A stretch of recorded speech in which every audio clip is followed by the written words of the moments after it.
আজ আমরা যাচ্ছি কালীঘাটে। আমি স্টেশন থেকে ট্রেন ধরে চলে আসলাম শিয়ালদা স্টেশন, তারপরে সেখান থেকে বাসে করে চলে আসলাম কালীঘাট। স্কাই ওভারের নিচ থেকে হাঁটতে হাঁটতে আমরা কালীঘাট মন্দিরের দিকে যাচ্ছি। দেখুন কত দর্শনার্থীর ভিড় হয়েছে। সতীর ডান পায়ের 4টি আঙুল এই তীর্থে পড়েছিল।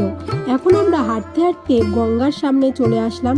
গঙ্গাটায় কাজ হচ্ছে, পাশেই ছিল একটি সতীর মূর্তি। পুরাণ মতে জানা যায় এই স্থান বারাণসী তুল্য। মন্দিরের কালীর মূর্তিটি অনন্য।